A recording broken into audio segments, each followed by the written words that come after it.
வெள்ளிக்கிழமை தோறும் நடக்கிற ரேமா வேத வகுப்புகளுக்கு கர்த்தராகிய இயேசுவின் நாமத்திலே வாழ்த்தி வரவேற்கிறோம். Welcome every one of you for our rhema Bible study in the name of Lord and Saviour Jesus Christ. For our God is good, is mercy endureth for ever. கர்த்தர் நல்லவர், அவர் கிருபை என்றும் உள்ளது. கண்களை மூடி இயேசுவின் ரத்தத்தை நாம் அறிக்கை பண்ணுவோம். கர்த்தராகிய இயேசு கிறிஸ்துவின் ரத்தம் ஜெயம். கர்த்தராகிய இயேசு கிறிஸ்துவின் ரத்தம் ஜெயம். கர்த்தராகிய இயேசு கிறிஸ்துவின் ரத்தம் ஜெயம். கர்த்தராகிய இயேசு கிறிஸ்துவின் ரத்தம் ஜெயம். கர்த்தராகிய இயேசு கிறிஸ்துவின் ரத்தம் ஜெயம். கர்த்தராகிய இயேசு கிறிஸ்துவின் ரத்தம் ஜெயம். கர்த்தராகிய இயேசு கிறிஸ்துவின் ரத்தம் ஜெயம். வல்லமை உண்டு உண்டு அற்புத வல்லமை இயேசுவே ரத்தத்தால். வல்லமை உண்டு உண்டு அற்புத வல்லமை இயேசு கிறிஸ்துவின் ரத்தத்தினால். There is power, power, wonder-working power in the blood of the Lamb. There is power, power, wonder-working power in the precious blood of the Lamb. ஆரம்ப ஜெபத்தை அன்பு சகோதரன் டியூக் அவர்கள் எடுப்பார்கள். Loving Heavenly Father, thank you, Father, bringing us for the Rhema Bible study, O Father. Oh, with a thirst to hear from thy servant, from thee, O Father, through thy servant, O Lord. Thank you, Father, Lord Jesus, blessing this Rhema Bible study, O Father, Lord Jesus, of this month, O Father, Lord Jesus. Oh, let it be a great blessing, O Father, Lord, for who've been attending, O Father, who've been watching online, O loving Jesus. Amen, hallelujah. From the beginning till the end, the angelic presence be there, O Father, Lord. Oh, hallelujah. Lord, cover this place with your precious blood, loving Father. No weapon should prosper in this place, oh Father, Lord, against this ministry, oh Lord Jesus. Amen. Use thy servant in a mighty way, Heavenly Father. Miracles and wonders take place, oh Father, Lord Jesus, as your children hear the word of Father, Lord. Yes, Lord. The anointing break every yoke, oh Father, Lord Jesus. Yes, Lord. Thank you for the blessing, the singing, oh Father, which you are going to do for your glory, Master, Lord Jesus. Amen. Hallelujah. Bless the offertory song. Everything be a blessing, oh Father, Lord Jesus. Let's go back with joy and happiness, having received your blessing, oh Father. In Jesus' precious name, we ask everything. And in Jesus' precious name, amen. Let us sing some songs for God's glory. கர்த்தருடைய மகிமைக்காக நாம் சில பாடல்களை பாடுவோம். உனக்கெதிராய் ஆயுதங்கள் ஆயிரங்கள் எழும்பினாலும், உனக்கெதிராய் ஆயுதங்கள் ஆயிரங்கள் எழும்பினாலும் வாய்க்காதை போகச் செய்வார், அக்கினியால் அழியச் செய்வார். வாய்க்காதை போகச் செய்வார், அக்கினியால் அழியச் செய்வார். அவர் இயேசு இயேசு இயேசு, ரட்சகர் இயேசு இயேசு இயேசு, நல்லவர் இயேசு இயேசு இயேசு, வல்லவர் இயேசு. அல்லேலூயா அல்லேலூயா பாடி நன்றி சொல்லி சொல்லி போற்றி கர்த்தரை துதித்து துதித்து மகிழ்வேன் மகிழ்வேனே. பெலனானார் துணையானார், அரணான கோட்டையானார்.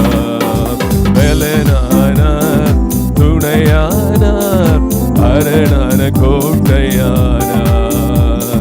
சகாயரானாரே ஆபத்து காலத்திலே, சகாயரானாரே ஆபத்து காலத்திலே. அவர் இயேசு இயேசு இயேசு, ரட்சகர் இயேசு இயேசு இயேசு, நல்லவர் இயேசு இயேசு இயேசு, வல்லவர் இயேசு. அல்லேலூயா அல்லேலூயா பாடி நன்றி சொல்லி சொல்லி போற்றி கர்த்தரை துதித்து துதித்து மகிழ்வேனே.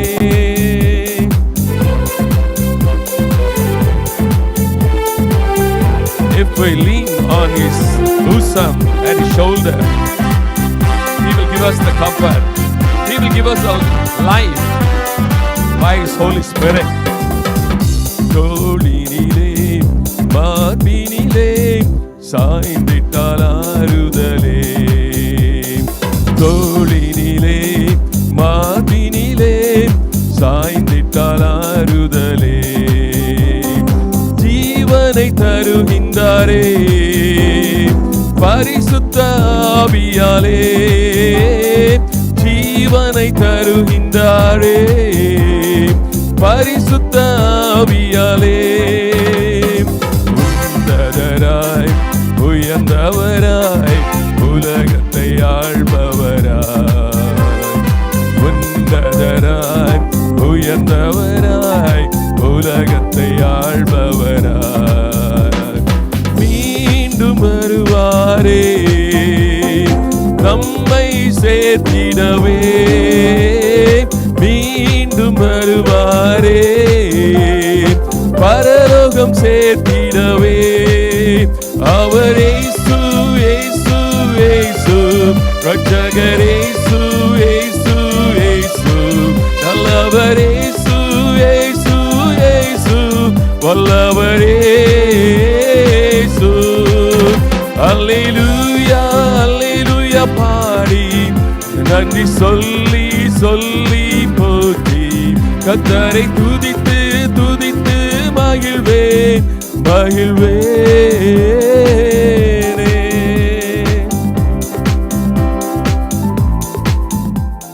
The Lord shall guide thee continually and satisfy the soul in drought, and thou shalt be like a water garden.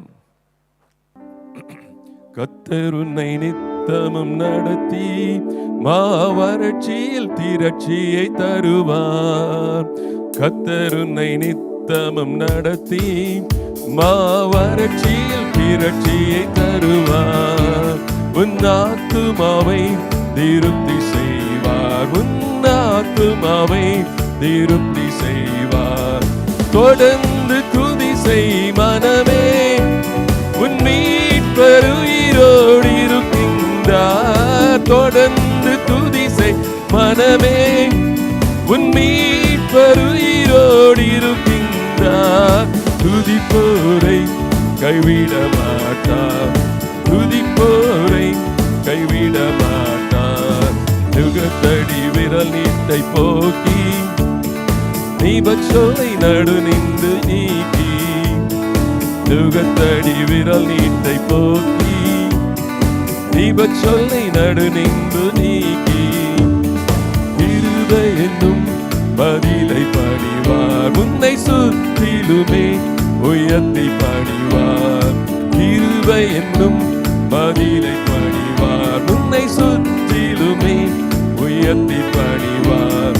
தொடர்ந்து துதி செய் மனமே, உன் மீட்பர் உயிரோடு இருக்கின்றார், தொடர்ந்து துதி செய் மனமே, உன் மீட்பர் உயிரோடு இருக்கின்றார்.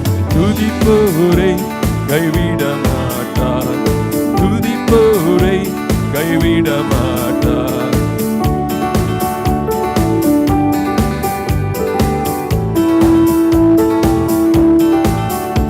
His word shall come without void, it will not come with a void, it shall fulfill all what He has said.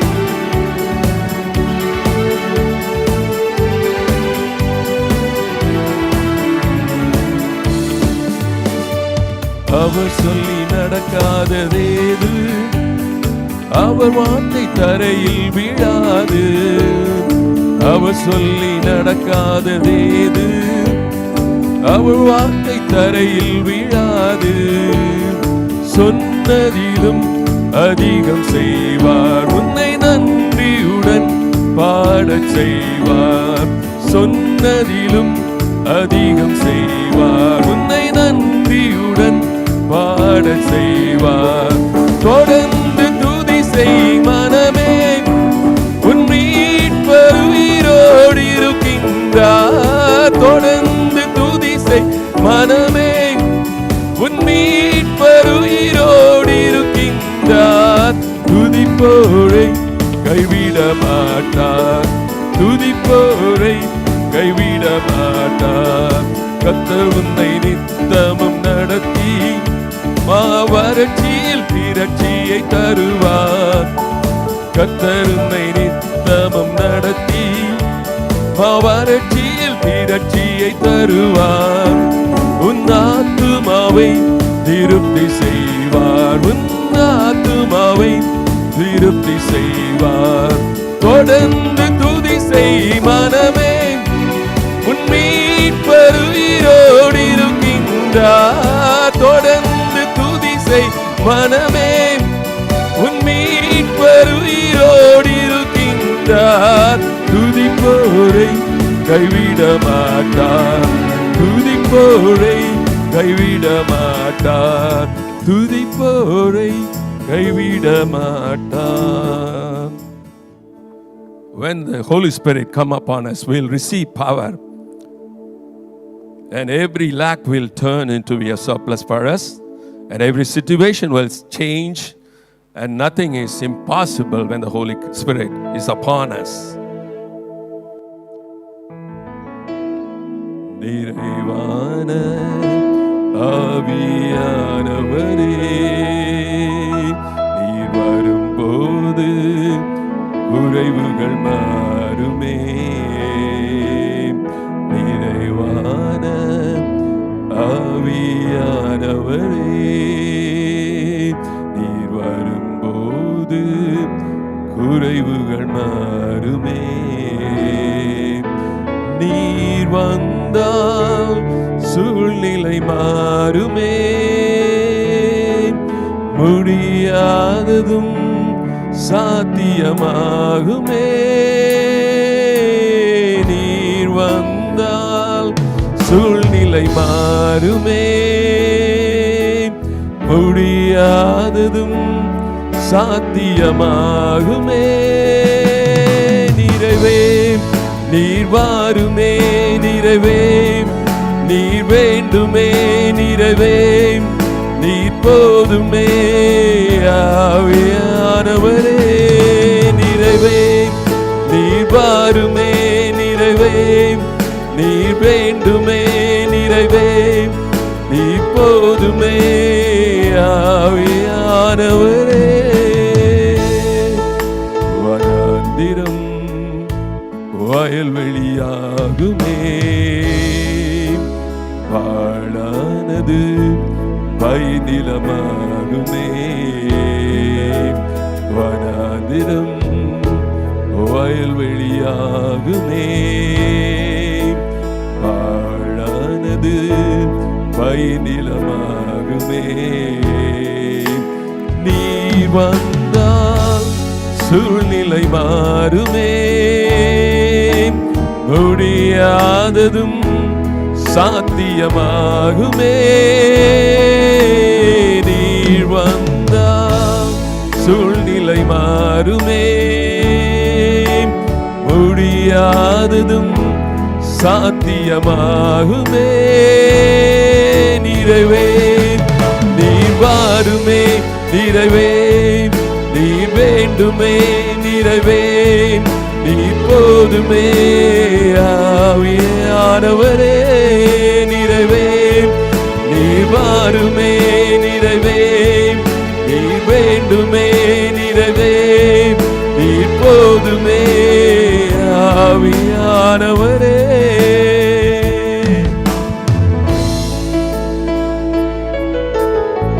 our weakness will turn into strength, our disease we will be healed, our diseases will be healed.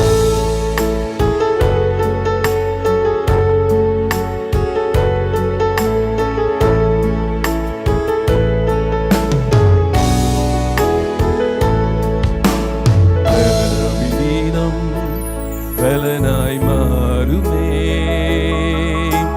சுகவீனம் சுகமாய் மாறுமே.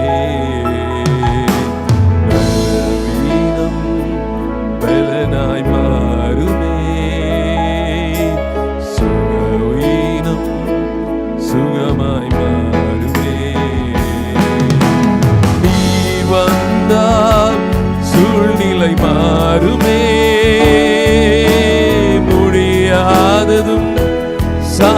சாத்தியமாகுமே.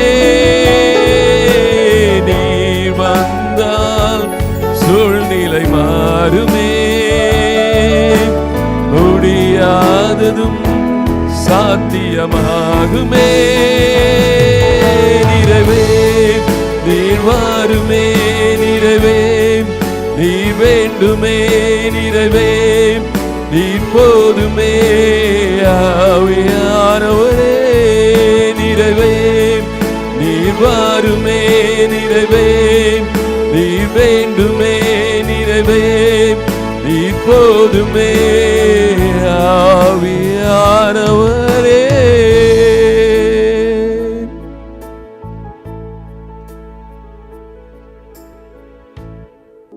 What a friend we have in Jesus, all our sins and griefs to bear. What a privilege to carry everything to God in prayer. What peace we often forfeit. Oh, what needless pain we bear. All because we do not carry everything to God in prayer. And we trials and temptations is the trouble anywhere. We should never be discouraged. Take it to the Lord in prayer. Can we find a friend so faithful, who will all our sorrow share? Jesus knows our every weakness. Take it to the Lord in prayer.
கர்த்தர் நல்லவர், அவர் கிருபை என்றும் உள்ளது. இன்றைய தினதான புத்தகத்திலே சங்கீதம் 29 கொடுக்கப்பட்டிருந்தது. அதை படிக்கும் பொழுது கர்த்தருடைய சத்தத்தை குறித்து அது பேசுகிறது. கர்த்தருடைய சத்தத்தை குறித்து 1:3 பார், 29ஆம் சங்கீதம் 3ஆம் வசனத்தை பாருங்கள். கர்த்தருடைய சத்தம் தண்ணீர்களின் மேல் தொனிக்கிறது, மகிமுள்ள தேவன் முழங்குகிறார், கர்த்தர் திரளான தண்ணீர்கள் மேல் இருக்கிறார். இப்படியே சொல்லின்னு வருது. கர்த்தர் என்னெல்லாம், அந்த சத்தம் என்னெல்லாம் செய்து, கர்த்தருடைய சத்தம் வல்லமை உள்ளது இப்படிலாம் சொல்லுது. கர்த்தருடைய சத்தம் கேதுரு மரங்களை முறிக்குமா, லீபனோனின் கேதுரு மரங்களை முறிக்கும். கர்த்தருடைய சத்தம் அக்கினி ஜுவாலைகளை பிளக்கும். கர்த்தருடைய சத்தம் வனாந்தரத்தை அதிர பண்ணும். கர்த்தருடைய சத்தம் காதேஸ் வனாந்தரத்தை அதிர பண்ணும். இப்படியெல்லாம் சொல்லினே வருது. இதெல்லாம் நமக்கு என்ன பிரயோஜனம்? கர்த்தருடைய சத்தம் அவ்வளவு வல்லமுள்ளது என்பதை சொல்லுகிறது. ஏனென்றால் முதலாம் வசனம், கர்த்தருக்கே அவருடைய மகிமை, பலவான்களின் புத்திரரே கர்த்தருக்கு மகிமையும் வல்லமையும் செலுத்துங்கள், கர்த்தருக்கே அதை செலுத்துங்கள் என்று சொல்லுகிறது. கர்த்தருக்கே அதை செலுத்தணுமா சொல்லிட்டு கடைசி வசனத்தில் 11ஆம் வசனத்தில் கர்த்தர் தமது ஜனத்திற்கு பலன் கொடுப்பார். கர்த்தர் தமது ஜனத்திற்கு பலன் கொடுப்பார். கர்த்தர் தம் ஜனத்திற்கு சமாதானம் அருளி அவர்களை ஆசீர்வதிப்பார்.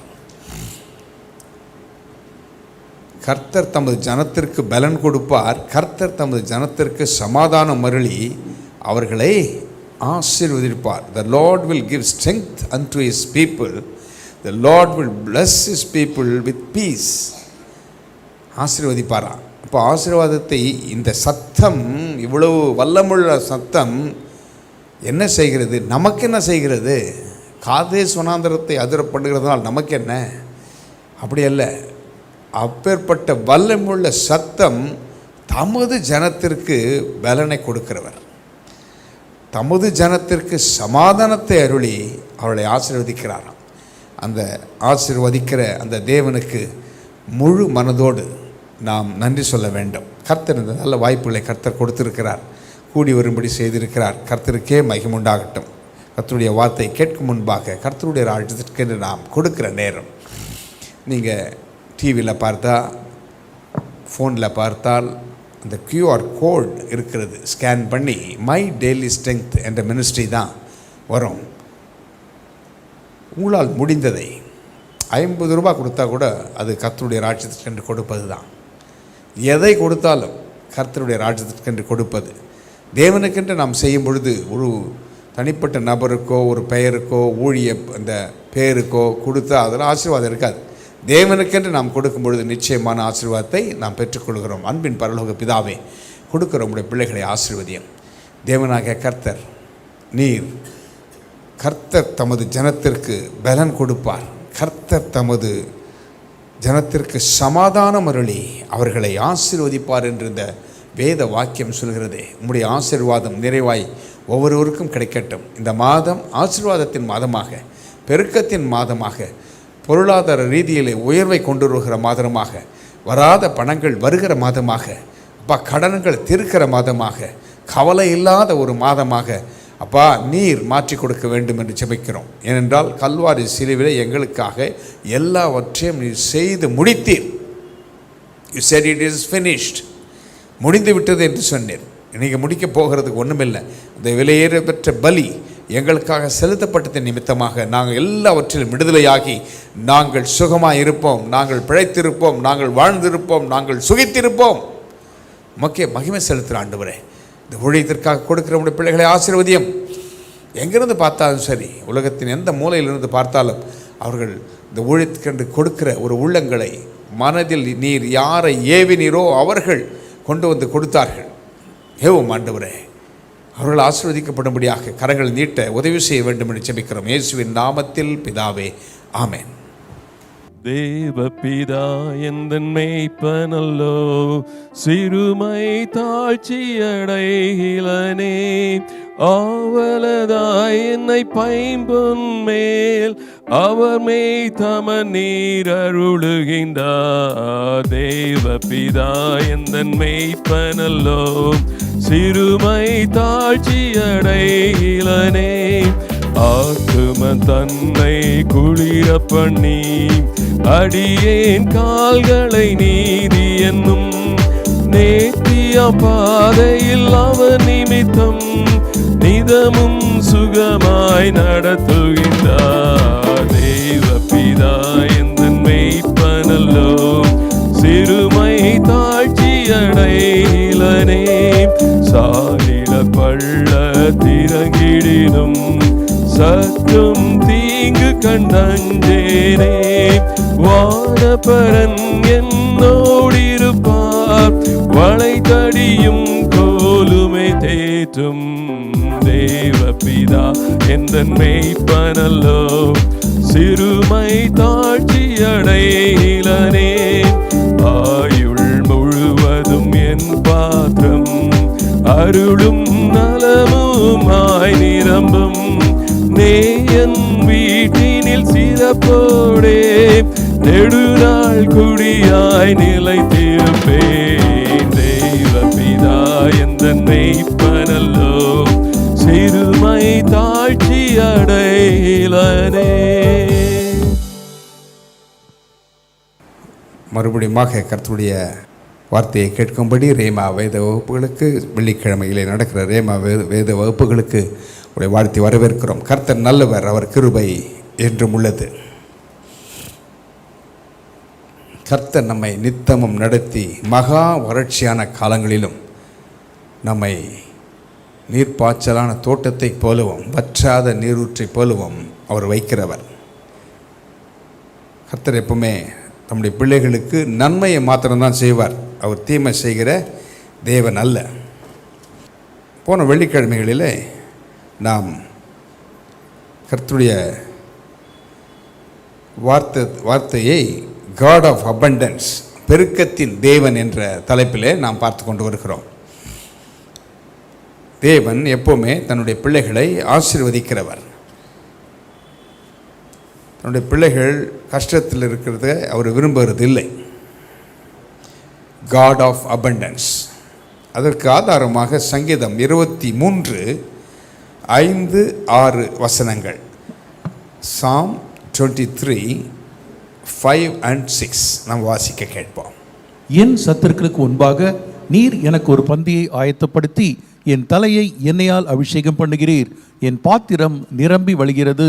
என் ஜீவனுள்ள நாளெல்லாம் நன்மையும் கிருபையும் என்னை தொடரும்.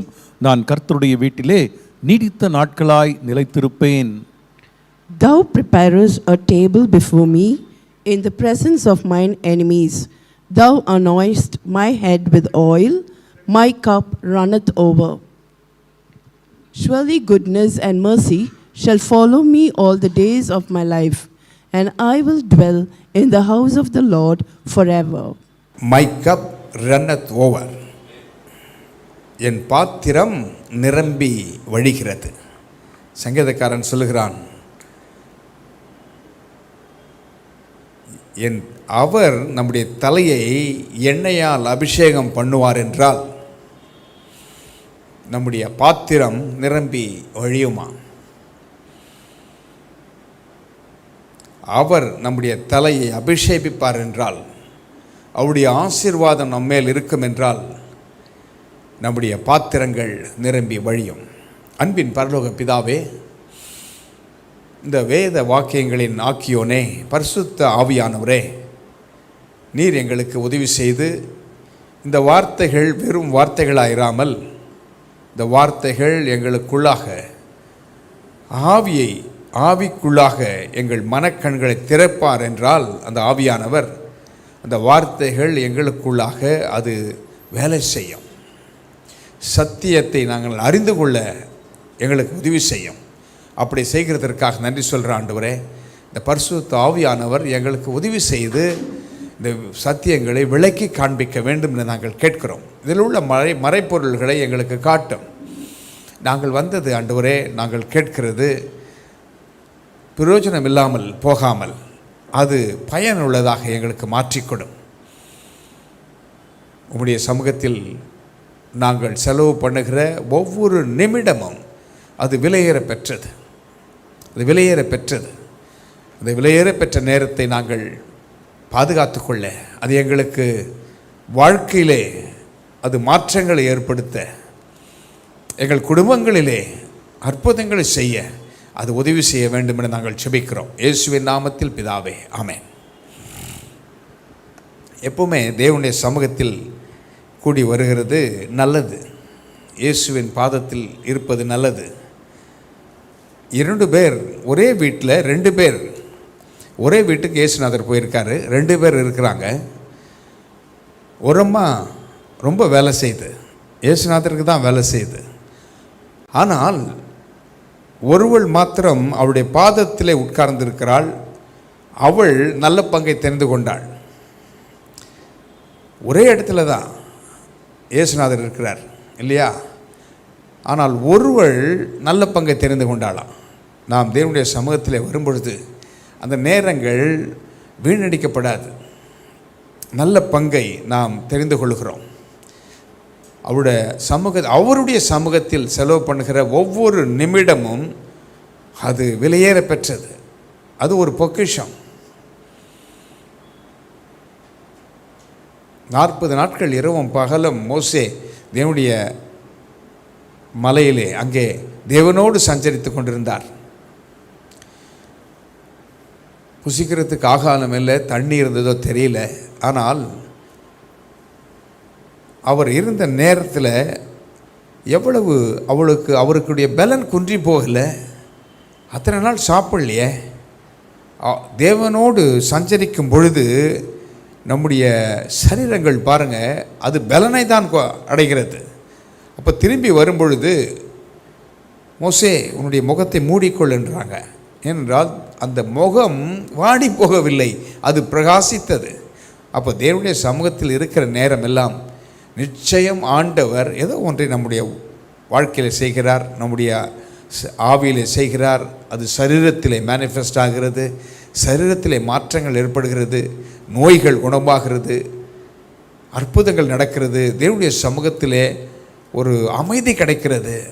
இந்த அமைதி, அந்த piece that passeth all understanding, எல்லா புத்திக்கும் மேலான தேவ சமாதானம், அதுதான் சொல்கிறது. அந்த சமாதானத்தை உலகமோ சிற்றின்பமோ மற்ற காரியங்களோ கொடுக்க முடியாது. அது தேவனுடைய சமூகத்தில் தான் இருக்கிறது. இப்படி கூடி வரும் பொழுது, வார்த்தையை கேட்கும் பொழுது அந்த தேவ சமாதானம் நம்ம உள்ளத்தை ஆட்கொள்ளுகிறது. அது எப்போ உதவி செய்யும்? பதற்றமான ஒரு சூழ்நிலை வரும் பொழுது, எதிரிகள் சூழும் பொழுது, நம்மை எதிர்க்கும் சக்திகள் வரும்பொழுது, இந்த எல்லா புத்திக்கும் இந்த மேலான தேவ சமாதானம் இருக்கிறதே, அது உங்களுக்கு உதவி செய்யும். பதறாமல் காத்துக்கொள்ளும்.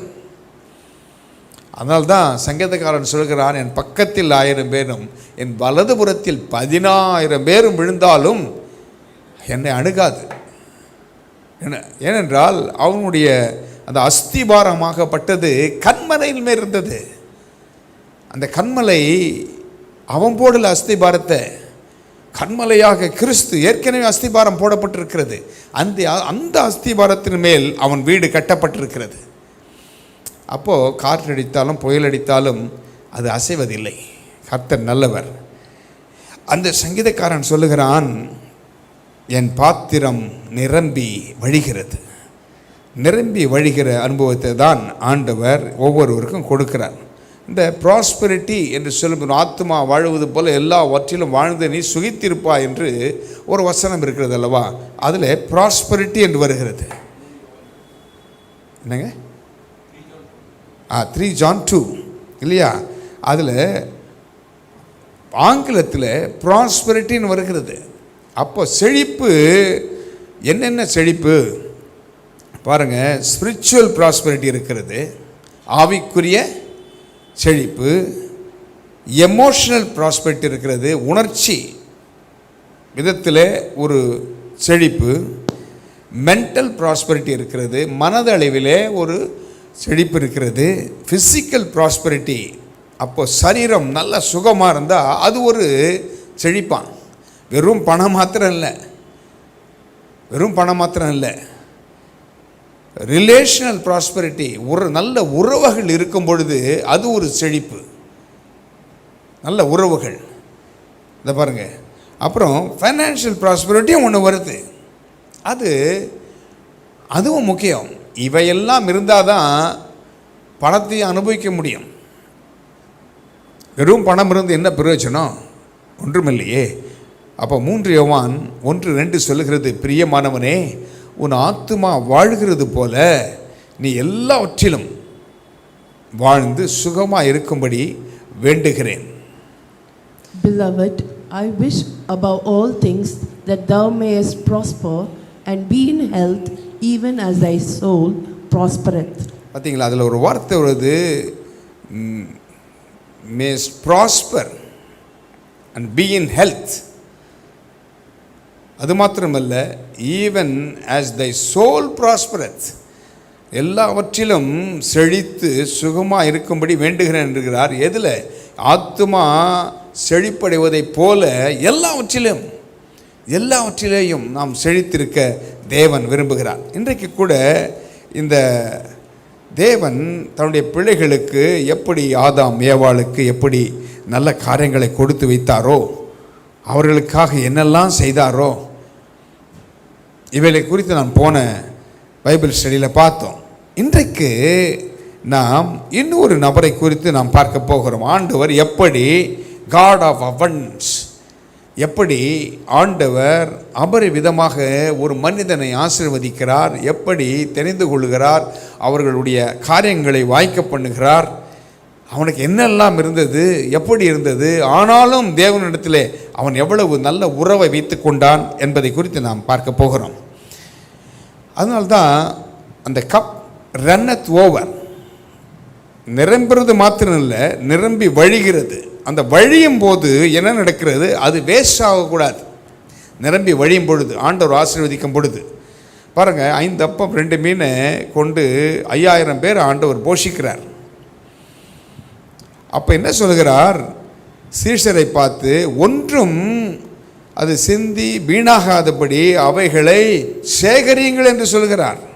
இப்போ 12 கூட நிறைக்க எடுக்கிறாங்க. இப்போ வேஸ்ட் ஆகக்கூடாது, தூக்கி போடுறதுக்கு இல்லை. நம்ம கிடைக்கிற உணவு கூட பாருங்கள், நம்ம அன்றாடம் சாப்பிட்றோம், நல்ல உணவுகளை சாப்பிட்றோம், அது இல்லாமல் எவ்வளோ பேர் இருக்காங்க. சிந்திட்டு வேணான்னு சொல்லி தூக்கி போட்டு குப்பையில் போடுறோம் இல்லையா? அதை ஒருவர் எடுத்து சாப்பிட்றான். அதுக்காகவா இருக்கிறோம்? இல்லை, தேவையான அளவுக்கேற்றபடி சாப்பிட்டு மற்றவர்களுக்கு கொடுக்கத்தக்கதாக ஒரு உள்ளம் இருக்கணும் இல்லையா? அதுதான். அப்போது அந்த வழிந்து ஓடுகிற ஆசீர்வாதம் வழிந்து ஓடுகிறது யாருக்காக? மற்றவர்களுக்காக, உங்களை சுற்றி இருக்கிறவர்களுக்காக, தேவையுள்ளவர்களுக்காக, தேவையுள்ள மக்களுக்காக.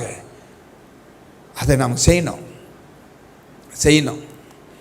பாருங்கள், லாசரு ஐஸ்வர்யவான் கதையை ஆண்டவர் சொல்கிறாரு. அதில் கூட அந்த லாசரு வெளியே உட்காந்துருக்கான். அந்த ஐஸ்வர்யவான் அவன் மேஜையிலிருந்து விழுகிற துணைக்கையினால் தன் பசியை ஆற்றிக்கொள்ள ஆசையாக இருந்தானான். ஆனால் அது கிடைக்கல. என்ன பண்ணியிருப்பான் நினைக்கிறீங்க?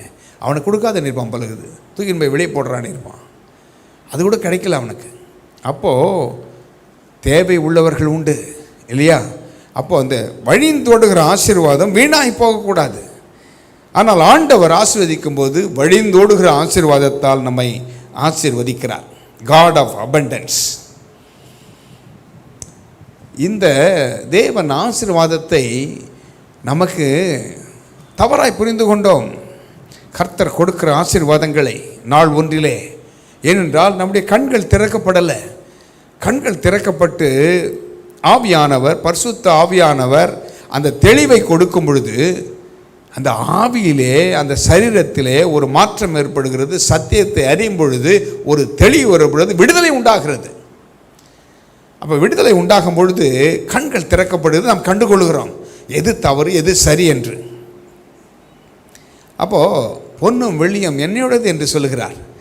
1-2 பேருக்காக ஒரு ஆறே ஓடுது. அந்த ஆறு ஓடும் பொழுது அங்கே பொன் விளையமாம். அந்த பொன் நல்லது என்று வேதம் சொல்லுது. அப்படி என்று போன வகுப்பில் நம்ம பார்த்தோம். இன்றைக்கு கூட பாருங்கள், ஆதாம் ஏவாள் இந்த திருமணங்களை கூட பாட்டு பாடும் பொழுது ஆதாமுக்கும் ஏவாளுக்கும் பாடுறாங்க. அடுத்தது யார் பாடுறாங்க சொல்லுங்க பார்க்கலாம்.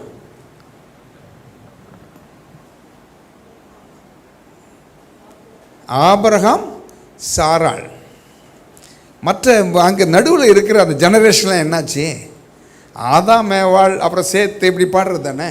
இல்லை பாருங்கள், ஆதாமுக்கும் ஏவாளுக்கும் பாடிட்டு பாட்டு கட்டுறவங்க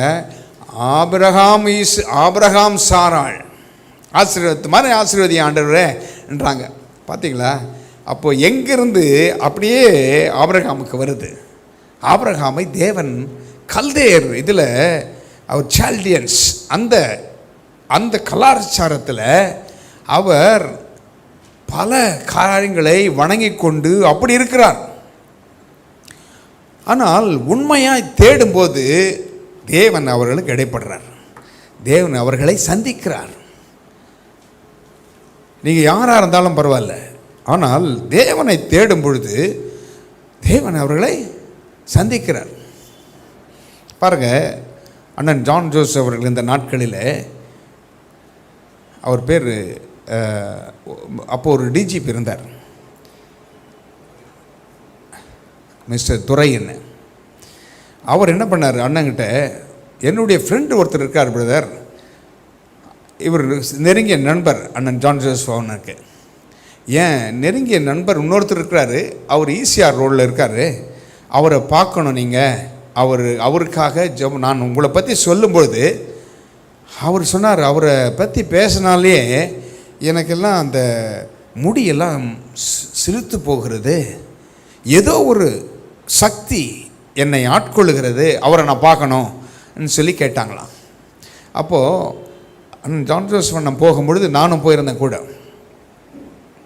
போகும்பொழுது அங்கே உள்ளே போகிறோம், இங்கேருந்து அவரே கூடவே போகிறோம். நாங்கள் போய் ஈசிஆர் ரோடில் அவருடைய வீட்டுக்கிட்ட அந்த காம்பவுண்டு நெருங்குறோம். அவர் கேட்டை திறக்கிறாரு, உள்ளே நுழைஞ்சி போகிறோம். போயிட்டு பிறகு அவர் வீட்டு உள்ளே உட்கார்ந்து இருக்கும்போது அவர் சொல்கிறாரு, நீங்கள் வர்றீங்கன்னு சொல்லும் பொழுது இந்த மரம் செடி கொடியெல்லாம் இருக்குது பார்த்தீங்களா, அது சந்தோஷம் ஆயிடுச்சுன்றார். எனக்கு அப்போ புரியல, என்னடா இது, இவர் நாங்கள் அண்ணன் வராரு, ஜான் ஜோசப் அண்ணன் வராருன்னு சொன்னால், தேவ மனுஷன் வருகிறான்னு சொன்னால் இந்த மரம் செடி கொடி சந்தோஷமாயிடுச்சுன்றார். பார்த்தீங்களா? அது என்ன காண்பிக்கிறது? தேவனுடைய பிரசன்னம் வரும்பொழுது இயற்கை கூட சந்தோஷப்படுதான். உண்மைதான். லீபனோன் செழிக்கும் என்று சொல்லப்பட்டிருக்கிறது. கேதுரு மரங்கள் கை கொட்டும், கை தட்டுமா. அப்போது உலக மனுஷனே சொல்லி கொடுக்குறான், செடியை பார்த்து பேசு, நல்லா இருப்பேன்னு சொல்லுன்றான். அது கருகி போ, விலை கொட்டுது, அது நல்லா இல்லைன்னு சொன்னால் அது கெட்டு போகுது. எப்படி பாருங்க. அப்போ வார்த்தையிலே வல்லமை இருக்கிறது. எதற்கு சொல்ல வருகிறேன் என்றால், தேவனுடைய சமூகத்தில் தேவ மனுஷர்கள் இப்படி போகும் பொழுது இயற்கை கூட சந்தோஷப்படுது, இயற்கை அனுகூலமாக்கி கொடுக்குது. அவர் அப்படி சொல்கிறார், நீங்கள் வர்றதுக்கு முன்னாலே இதெல்லாம் செடியெல்லாம் அந்த வழியில் இருக்கிற அநேக மரங்களை செடிகளை வச்சுருக்கார். உள்ளே நடந்து போகிறதுக்கு கொஞ்சம் நேரம் ஆகுது. அதெல்லாம் அவ்வளோ சந்தோஷமாக இருக்குது. இந்த பூக்கள் எல்லாம் சந்தோஷமாக இருக்குது, இலை சந்தோஷப்படுதுன்றார். அப்போ பாருங்கள், தேவனுடைய சமூகம் உங்களுக்குள்ளே இருக்கும் பொழுது அந்த ஆசீர்வாதம் மற்றவர்களுக்கு எதற்கு சொல்ல வந்தார்? யாருக்கும் அவர் தூரமானவர் அல்ல, அவர் யாருக்கும் தூரமானவர் அல்ல. யாராக இருந்தாலும் அவரை நோக்கி கூப்பிடும்போது அவர் தென்படுகிறார். அதை தான் சொல்ல வந்தேன். அப்போது இந்த மனுஷனுக்குள்ளாக அவருடைய பேர் வெங்கட்ராமன் ஒரு பேர். அவர் என்ன சொல்ல வருகிறார் என்றால், தேவனை தேடுகிறார். ஏதோ ஒரு கடவுள் இருக்கிறார், என்னுடைய கூக்குரலை கேட்பார், என்னை அவர் ஆசீர்வதிப்பார் என்று நம்பும் பொழுது இவர் உள்ளே நுழையும் பொழுது அங்கே தேவனுடைய பிரசன்னத்தால் அது நிரப்பப்படுகிறது.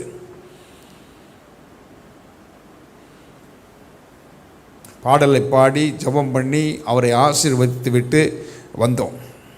பாருங்க, யாரோ பேரை கேட்டால் வேற மாதிரி இருக்குது, ஆனால் உள்ளம் தேவனை நோக்கி இருக்கிறது. அப்படிதான் ஆபிரகாம் எங்கேயோ இருந்த ஆபிரகாமை தேவன் தெரிந்து கொண்டார். கல்தேயர் இதிலிருந்து தெரிந்து கொள்கிறார். நீ வா,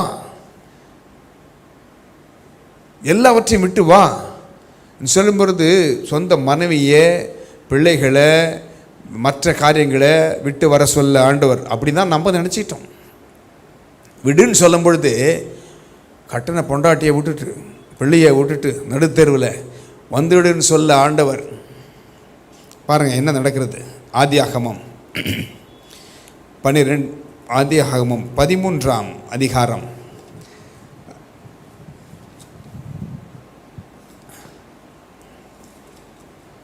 Genesis chapter 13 verse 2 பாருங்கள். இருக்கட்டும், 12:1 பாருங்கள். 12:1 ஆதியாகமம் 12:1 பாருங்கள். கர்த்தர் ஆபிரகாமை நோக்கி, நீ உன் தேசத்தையும் உன் இனத்தையும் உன் தகப்பனுடைய வீட்டையும் விட்டு புறப்பட்டு நான் உனக்கு காண்பிக்கும் தேசத்துக்கு போ. Now the Lord had said unto Abram, Get thee out of the country, and from thy kindred, and from thy father's house, unto a land that I will shew thee.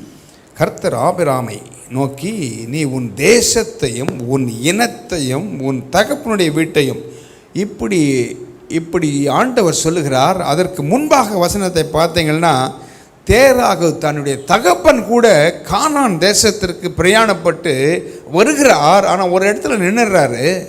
அங்கே அவர் மரித்து போகிறார். தேராக அப்படி இருக்கிற நேரத்தில் இந்த ஆபிரகாமை ஆண்டவர் பேர் கூட மாற்றலை. அந்த ஆபிரகாமை அழைச்சி நீ வெளியே வா என்று கூப்பிடுறார். அப்போது அழைத்தவர் பாருங்க என்ன செய்கிறார், ஒரு வாக்குத்தத்தத்தை கொடுக்கிறார். 2ஆம் வசனத்தை பாருங்கள். நான் உன்னை பெரிய ஜாதியாக்கி உன்னை ஆசீர்வதித்து உன் பேரை பெருமைப்படுத்துவேன், நீ ஆசீர்வாதமாய் இருப்பாய். 3ஆம் வசனம், உன்னை ஆசீர்வதிக்கிறவர்களை ஆசீர்வதிப்பேன், உன்னை சபிக்கிறவனை சபிப்பேன், பூமியில் உள்ள வம்சங்கள் எல்லாம் உனக்குள் ஆசீர்வதிக்கப்படும் என்றார். And I will make of thee a great nation, and I will bless thee, and make thy name great, and thou shalt be a blessing. And I will bless them that bless thee, and curse him that curseth thee. And in thee shall all families of the earth be blessed. பாருங்க, உனக்குள் பூமியில் உள்ள வம்சங்கள் எல்லாம் உனக்குள் ஆசீர்வதிக்கப்படும் என்றார். ஒரு Abraham அழைக்கிறாரு. அவர் கல்தேயரை சேர்ந்தவர். பாருங்க, அவருக்கு ஒரு வாக்குத்தத்தத்தை கொடுக்கிறார். உனக்குள் எல்லாத்தையும் ஆசீர்வதி பண்ணுறாரு. அதற்கு உடனடியாக ஆபிரகாம் கீழ்ப்படுகிறார். கீழ்ப்படிந்து என்ன செய்கிறார் பாருங்க. ஆபிரகாம் சொன்னபடியே 4ஆம் வசனம், அவன் புறப்பட்டு போனான். கூடவே ஒன்று வீட்டு சகோதரன், அதாவது கசின் பிரதர் லோத்தும் அவனோட கூட போனான். ஆபிரகாம் ஆரான் விட்டு புறப்பட்ட பொழுது 75 வயது உள்ளவனாக இருந்தான் என்று வேதம் சொல்கிறது. பாருங்க, அப்போது ஆபிரகாம் கிளம்பி போகும்போது தன்னுடைய மனைவியை கூட்டுன்னு தான் போகிறார். அது மாத்திரமல்ல, அவரோடு இருந்த ஆஸ்தி எல்லாம் எடுத்துன்னு போகிறார். தன்னோடு இருந்த எல்லாவற்றையும் எடுத்துக்கொண்டு தான் போகிறார். அப்போது 5ஆம் வசனம் என்ன சொல்லுது பாருங்கள். 5th verse 5ஆம் வசனத்தை பாருங்கள். ஆபிரகாம் தன் மனைவியாகிய சாராயையும் தன் சகோதரனுடைய குமாரனாகிய லோத்தையும் தாங்கள் சம்பாதித்திருந்த தங்கள் சம்பத்தை எல்லாவற்றையும் ஆரானிலே சவதரித்த ஜனங்களையும் கூட்டிக் கொண்டு அவர்கள் கானான் தேசத்திற்கு புறப்பட்டு போய் கானான் தேசத்தில் சேர்ந்தார்கள்.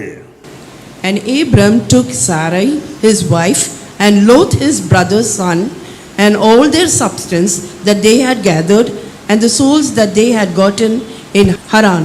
And they went forth to go into the land of Canaan. And into the land of Canaan they came. என்ன செய்கிறார்? வீட்டை விட்டு வா, எல்லாத்தையும் விட்டுட்டு வான்னு சொன்ன உடனே அவருடைய கலாச்சாரத்தை விட்டு வா, நீ எதை பின்பற்றுகிறாயோ அவைகளை விட்டு வா. ஒரு பாதை இருக்கிறது, ஒரு லைட்டு தெரியுதுன்னா அந்த லைட்டை பார்த்து தான் நீங்கள் நடந்து போவீங்க இல்லையா? அப்போது தேவன் அழைக்கும் பொழுது மற்ற காரியங்களை விட்டுட்டு இந்த மெய்யான ஒளியை நோக்கி வந்து விடு என்று சொல்லுகிறார். அப்படியே வர்றாரு. அதற்காக மனைவியை விட்டுல, தன்னோடு இருந்தவர்களை விட்டு விடல, சம்பாதித்திருந்ததை விட்டுல, சம்பத்தை விட்டு விடவில்லை, ஜனங்களையும் விட்டு விடல, எல்லாரையும் கூட்டிக் கொண்டுதான் போகிறார். இதுல இருந்து என்ன தெரியுது பாருங்க. அப்போ தேவனை பின்பற்றி வருவதற்கு இவைகள் எல்லாம் தடை இல்லை. பொருள் தடையா, ஜனங்கள் தடையா? இல்லை. உங்களுடைய மனசு, கலாச்சாரங்கள், என்ன கற்றுக்கொண்டிருக்கிறோம், எதை வழிபடுகிறோம், எதை நம்புகிறோம், எந்த பாதையில் செல்கிறோம், அதுதான் தடை. இயேசு சொன்னார், நானே வழியும் சத்தியமும் ஜீவனுமாக இருக்கிறேன் என்று. அவர்தான் வழி, வேறே வழி இல்லை. அப்போது அவரை பின்பற்றி எல்லாவற்றையும் சேர்த்து கொண்டு தான் வர்றார், சேர்த்து கொண்டு வருகிறார். அப்போது எப்படி பாருங்கள், அந்த ஆபிரகாமுக்கு அந்த ஆசீர்வாதங்கள் எவ்வளவு இருக்கிறது என்று வேதம் என்ன சொல்லுது பாருங்கள். 13ஆம் அதிகாரம் 2ஆம் வசனத்தை நாம் படிக்க கேட்போம். 13ஆம் அதிகாரம், சாப்டர் 13 verse 2. ஆபிராம் மிருக ஜீவன்களும் வெள்ளியும் பொன்னுமான ஆஸ்திகளை உடைய சீமானாய் இருந்தான். And Abram was very rich in cattle, in silver and in gold. எப்படி பார்த்தீங்களா? ஆபிராம் மிருக ஜீவன்களும் வெள்ளியும் பொன்னுமான ஆஸ்திகளை உடைய சீமானாய் இருந்தான். யார் இந்த ஆபிரகாம்? இந்த ஆபிராம் யார்? விசுவாசிகளின் தகப்பன். விசுவாசிகளின் தகப்பன். ஆண்டவர் சொல்றது அப்படியே விசுவாசித்தவர். தான் ஒன்றுமில்லாத இருக்கையிலே பிள்ளை பாக்கிலும் இல்லை என்று கேட்கும் பொழுது, கூடார வாசியாக இருக்கும் பொழுது ஆண்டவர் சொல்கிறார், ஆபிராமே கொஞ்சம் வெளியில் வா, உள்ளவே இருக்காத, உள்ளவே இருக்காத, உன்னுடைய எண்ணங்கள் அல்ல, உன்னுடைய அந்த கூட்டுக்குள்ளாக, ஒரு வளையத்திற்குள்ளாக இருக்கிறாயே அதல்ல, வெளியே வா என்று கூப்பிட்டு என்ன சொல்லுகிறார்? வானத்தை அண்ணாந்து பார், நட்சத்திரங்களை பார்க்க சொல்கிறார், மேலானவைகள் மேல் உன் கண்களை ஏறெடுத்துப்பார் என்று சொல்கிறார். ஒத்தாசை வரும் பர்வதங்களுக்கு நேராக கண்களை ஏறெடுக்கிறேன் என்று இந்த சங்கீதக்காரன் சொல்கிறானே, அப்படி உன் கண்களை மேலே நோக்கிப்பார். பார்க்கும் பொழுது வானத்து நட்சத்திரங்களை பார்க்கிறார். எண்ணு பாடுறார், எண்ண முடியல. கடற்கரை கூட்டு போறார், கடற்கரை மணலை காண்பிக்கிறார், இதை கொஞ்சம் எண்ண முடியல. அப்படி உன் சந்ததியை பெருக செய்வேன் என்கிறார். அப்படியே விசுவாசிக்கிறார், விசுவாசிக்கிறார், விசுவாசிக்கிறார். அதனால தான் விசுவாசிகளின் தகப்பன். இன்னைக்கு சொல்கிறோம், ஆபிரகாமினுடைய ஆசீர்வாதம் எங்களுக்கு கிடைக்குதுன்னு. எப்படி? விசுவாசத்தின் மூலமாக. அந்த ஆசீர்வாதத்திற்கு நாம் சுதந்திரவாளிகளாக மாறுகிறோம். இன்னும் தெளிவு வந்திருக்கு. எப்படி அந்த ஆசீர்வாதம் நமக்கு கிடைக்கிறது என்றால், கிறிஸ்து இயேசு மூலமாக வருகிறது, அவர் விசுவாசிகளுக்கு வருகிறது அந்த ஆசீர்வாதம். ஏனென்றால் ஆபிரகாமை நம்ம அறிந்திருக்கவில்லை. ஆபிரகாமை கேட்டால் சொல்லுவாரா? இல்லை, எனக்கு தெரியாதுன்னு தான் சொல்லுவார். ஆனால் இயேசு, கிறிஸ்து இயேசு மூலமாக அது நமக்கு சொந்தமாகிறது, நம்ம உரிமை பாராட்டுகிறோம். அப்போது அந்த ஆபிரகாம் பாருங்க, மிருக ஜீவன்களும் வெள்ளியும் பொன்னுமான ஆஸ்திகளை உடையவனாய் சீமானாய் இருந்தானாம். ஒருவேளை வெள்ளியும் பொன்னும் ஆஸ்தியும் நமக்கு இன்றைக்கு ஒருவேளை குறைவாக இருக்கலாம். ஆனால் ஆண்டவர் ஒவ்வொருவரையும் நன்றாக தான் வைத்திருக்கிறார். ஒருவரையும் திக்கற்ற விடுவதே இல்லை. அவர்கள் தனிமையானவர்களுக்கு வீடு வாசல் ஏற்படுத்தி அவரை வாழ செய்கிறாராம். பார்த்தீங்களா? அழகு பார்க்கிற ஒரு ஆண்டவர். ஆண்டவர் எப்பவுமே உடுத்து விற்கிறவர். சத்துருவை பேச்சு கேட்டால் அங்கே வெறுமையும் வெற்றிடமும் நிர்வாணமும் தான் இருக்கிறது, வெறுமையும் தான் இருக்கிறது. அதான் மேவாள் பாருங்க, ஆண்டவரை பயிற்சி கேட்குற வரைக்கும் மகிமை மூடி இருந்தது, மகிமை மூடி இருந்துச்சு, தேவனுடைய மகிமை பாருங்க. ஆனால் என்றைக்கு சத்துருக்கு காதில் கேட்க இடம் கொடுத்தாங்களோ, அதனால தாங்கள் நிர்வாணிகளாக்கப்பட்டார்கள். எல்லாம் போச்சு. ஆனால் ஆண்டவர் பாருங்க, அவர்கள் சுயமா அத்தி இலைகளை உண்டு பண்ணி அதை உடுத்தி கொள்கிறார்கள். அது அந்த நீதி எல்லாம் வெயில் வந்தால் காஞ்சி போயிடும், சுருங்கிடும், நிர்வாணம் தெரிய ஆரம்பிக்கும், சுய முயற்சி. ஆனால் ஆண்டவர் பாருங்க, அவர்களுக்கு ஒரு தோல் உடைகளை உண்டு பண்ணி கொண்டு வந்து உடுத்துவிக்கிறார். Leather jackets. சும்மா நம்ம நினச்சிக்கிறோம் ஆட்டு உரிச்சு அப்படியே கொண்டு வந்து மூடிட்டார் ஆண்டவர். அவர் எப்படி கற்றுக் கொடுக்குறார் பாருங்க மோசேக்கு, எப்படி ஆசாரனுடைய வஸ்திரம் இருக்க வேண்டும், அதை எதில் செய்யணும்,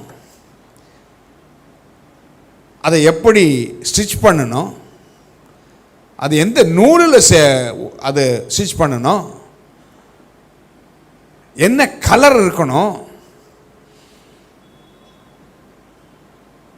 அதன் ஓரத்தில் என்ன இருக்கணும், உள்ளே என்ன போடணும், அந்த வெளியே வஸ்திரம் எப்படி இருக்கணும், இதெல்லாம் கற்றுக் கொடுக்குறார் மோசேக்கு. போய் சொல்லுன்னு. அது பெசலேயேல் கர்த்தருடைய ஆவியால் நிரப்பப்படும் பொழுது அதை செய்கிறார்கள். ஆசிரியப்பு கூடாரத்தை பாருங்கள், மற்ற காரியங்களை பாருங்கள், ஆலயத்தில் என்னென்ன இருக்கணும், இதெல்லாம் கற்றுக் கொடுக்குறார். அது விளங்கி கொள்ள முடியாத அளவுக்கு அவ்வளவு நுணுக்கங்கள் இருக்கிறது. அதை புரிஞ்சுக்கிறாங்க. அப்பேற்பட்ட தேவன் ஒரு தோல் உடையை உண்டு பண்ணி அவர்களுக்கு உடுத்துவிக்கிறார் என்றால், சும்மா ஆடு அடித்து சும்மா அப்படி கொண்டு வந்து மாட்டிகிட்டு இருப்பாரா? கிடையவே கிடையாது. அவர் அவ்வளவு நேர்த்தியாக செய்திருப்பார். இன்றைக்கு ஒரு லெதர் ஜாக்கெட் போட்டு பாருங்கள், என்ன மாதிரி ஸ்டிச் பண்ணுறான், அந்த வாசனை இருக்கா? இல்லை. தோல் வாசனை அடிக்கிறதா? இல்லையே. நல்ல மனம் வீசுகிறது. அவ்வளோ அதை சீசன் பண்ணுறான் டேனரியில். அந்த தோல் பதனிடம் அந்த இடத்துல அந்த பக்கம் போனால் உங்களால் மூக்க பிடிச்சிப்பீங்க, அவ்வளவு நாற்றம் அடிக்கும். ஆனால் போட்டுக்கிற அந்த வஸ்திரம் ஜாக்கெட் இருக்கிறதே, அந்த மேல் வஸ்திரம் இருக்கிறதே, குளிருக்கெல்லாம் போட்டுக்கிறாங்களே, அது என்ன அழகாக பண்ணுறான். எங்கிருந்து வந்துச்சு இந்த ஞானம்? அன்றைக்கு ஏதேன் தோட்டத்திலே ஆண்டவர் அவர்களை உடுத்துவித்தார். சத்துரு பேச்சு கேட்டால் நிர்வாணம்தான், ஆனால் தேவன் சொல்வதை கேட்டால் அவர் உடுத்துவிக்கிறவர், அழகு பார்க்கிறவர், அழகு பார்க்கிறவர். அப்போது ஆபிராம் மிருக ஜீவன்களும் வெள்ளியும் பொன்னுமான ஆஸ்திகளை உடையவனாய் இருந்தான் என்று சொல்லியிருக்கலாம். இல்லை, சீமானாக இருந்தான். நல்ல, he was the best. இல்லை, ரிச் இன் கேட்டில், இன் சில்வர், ரிச் இன் கோல்டு. பாருங்கள், இன்றைக்கி கோல்டு விலை ஏறின்னு போயின்னே இருக்குது. எங்கே போய் முடியணுமோ தெரியல. சில பேர் வெளியில் போகிறதுக்கே பயந்து கழட்டி வச்சிடுறாங்க வீட்டில். ஏன்னா சும்மா ஒன்று தொட்டால் 1 லட்சம் இல்லை, மேலே போயிடுச்சே. எப்படி இருக்கு பாருங்கள். வெள்ளியும் பொன்னும் என்னுடையது என்று அவர் சொல்லுகிறார். பொன்னும் வெள்ளியும் அவருடையது, தன்னுடைய பிள்ளைகளுக்கு அவர் கொடுத்திருக்கிறார். ஆபிரகாமுக்கு அவர் கொடுத்தார், அதை சுதந்திரிக்கிறவனாக இருந்தான். ஆனால் இந்த ஆபிரகாம் பாருங்கள், இந்த பொண்ணு வெள்ளியெல்லாம் ஏற்கனவே கொஞ்சம் இருந்துச்சு. இன்னொன்று நடக்குது இங்கே. இன்றைக்கு இதை மாத்திரம் பார்க்கலாம், நிறைய இருக்குது. ஆபிரகாம் பற்றி பார்க்க போனால் நிறைய இருக்குது, எப்படியெல்லாம் ஆசீர்வாதத்தை பெற்றிருக்கிறார் என்று. ஆனால் ஒரே ஒரு காரியத்தை மாத்திரம் நம்ம பார்க்கலாம். இவர் என்ன செய்கிறார், ஒரு பஞ்சம் உண்டாகிறது. பஞ்சம் உண்டான உடனே என்ன, கொஞ்சம் கொடியதாக இருக்கிறதா. பாருங்கள் 10ஆம் வசனத்தை பாருங்கள். 12ஆம் அதிகாரம் 10ஆம் வசனம் 9-10 பாருங்கள். அதன் பின் ஆபிரகாம் புறப்பட்டு தெற்கே பிரயாணம் பண்ணி கொண்டு போனான். அத்தேசத்திலே பஞ்சம் உண்டாயிற்று. தேசத்திலே பஞ்சம் கொடியதாக இருந்தபடியால் ஆபிரகாம் எகிப்து தேசத்திலே தங்கும்படி அவ்விடத்திற்கு போனான். And Abram journeyed, going on still toward the south, and there was a famine in the land. And Abram went down into Egypt to sojourn there, for the famine was grievous in the land. பாருங்க, Abraham ஒரு இடத்துல போகிறார். அந்த இடத்துல பஞ்சம். கர்த்தர் தான் அடைத்தார், கர்த்தர் தான் நடத்தி செல்கிறார். அவருக்கு உண்டான ஆசீர்வாதங்கள்லாம் நிறைய இருக்குது.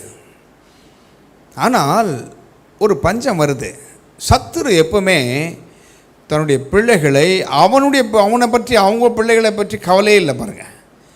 எப்பவுமே கர்த்தருடைய பிள்ளைகளுக்கு தான் சத்துரு அங்கே ஏதாவது ஒன்றை செய்கிறான். ஏனென்றால் அவர்கள் மற்றவர்களுக்கு ஆசீர்வாதமாக இருப்பார்கள். அந்த ஆசீர்வாதத்தை கெடுப்பவன் சத்துரு. ஏனென்றால் அவன் பேர் திருடன். அதான் வேதம் சொல்லுது பாருங்கள், திருடன் திருடவும் கொல்லவும் அழிக்கவும் வருகிறானே அன்றி வேறொன்றுக்கும் வரான். சத்துருவை பற்றி பேசுகிறார் ஆண்டவர், சாத்தானை குறித்து பேசுகிறார்.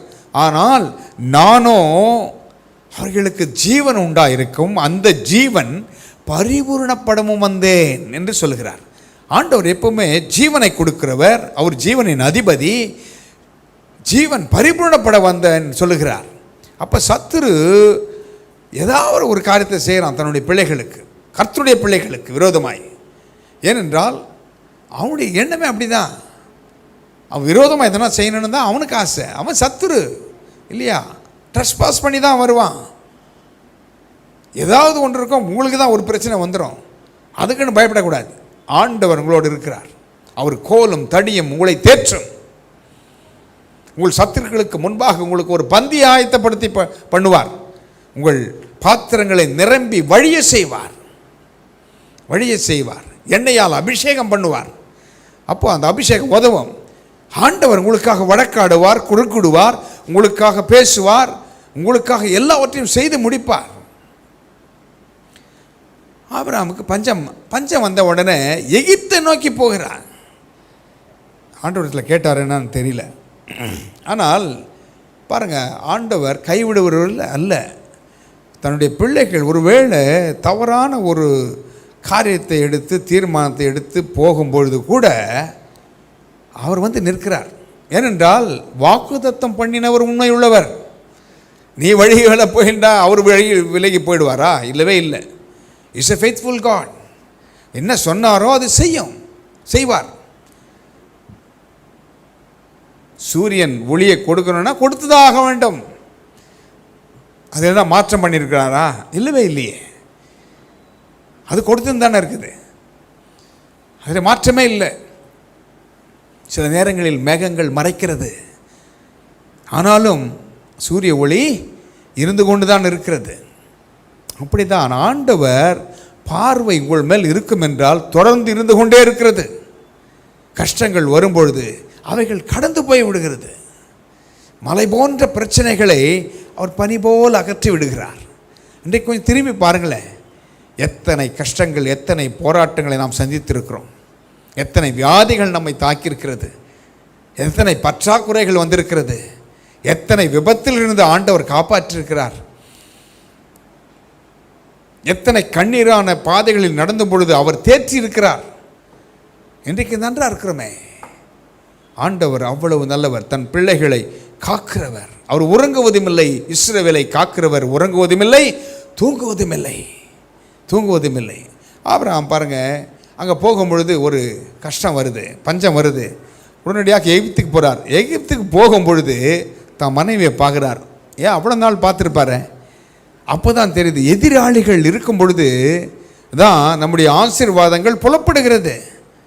அப்போது எகிப்தில் உன்னை மனைவின்னு சொன்னால் என்ன கொண்டுடுவான் சகோதரி என்று சொல்கிறார்.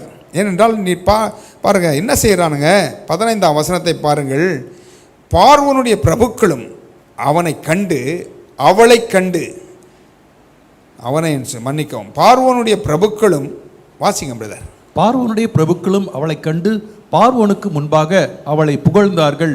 அப்பொழுது அந்த ஸ்திரீ பார்வோனுடைய அரவணைக்கு கொண்டு போகப்பட்டாள். The princes also of Pharaoh saw her and commended her before Pharaoh, and the woman was taken into Pharaoh's house. The princess also of Pharaoh, பார்த்தீங்களா, பிரபுக்கள் என்ன பண்ணுறான்?